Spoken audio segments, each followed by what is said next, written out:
Assalamualaikum warahmatullahi wabarakatuh.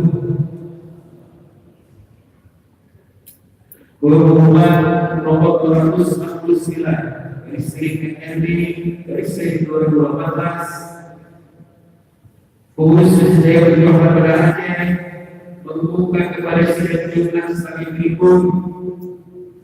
Yang pertama, hasil pertemuan alumni sejak hari Jumat tanggal 16 Safar 1440 Hijriah bertepatan dengan tanggal 24 Oktober tahun 2015 sekalian sampai dengan hari Kamis tanggal 22 Safar 1440 Hijriah bertepatan dengan tanggal 1 November tahun 2015 sekalian berjumlah seluruhnya 114.509.600 rupiah.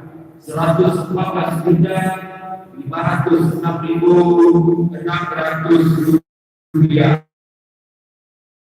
Perkembangan dan pengeluaran secara fisik dapat diteliti pada papan pengumuman risiko udara dan selatan bersih.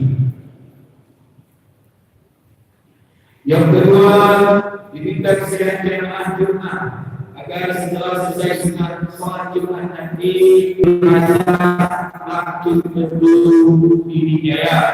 Yang kedua, almarhum Munir bin Haji digantikan pada tanggal 30 Oktober tahun 2015 di Medan.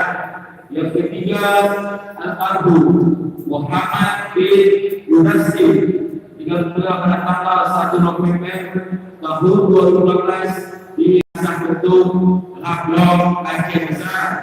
Yang keempat, almarhum Tengku Zainal Abidin bin Tengku Matahari digantikan pada tanggal 11 Oktober tahun 2015 di Biren. Yang terakhir, almarhum Zainal bin Haji Muhammad Ali Adabia digantikan pada tanggal 29 Oktober tahun 2019 di Lamza. Atas segala jamaah pengurus Masjid Baitul Habaibah Aceh ucapkan ribuan terima kasih. Selanjutnya dalam hari Jumat tanggal 24 Syawal 1440 Hijriah bertepatan dengan tanggal 2 November 2015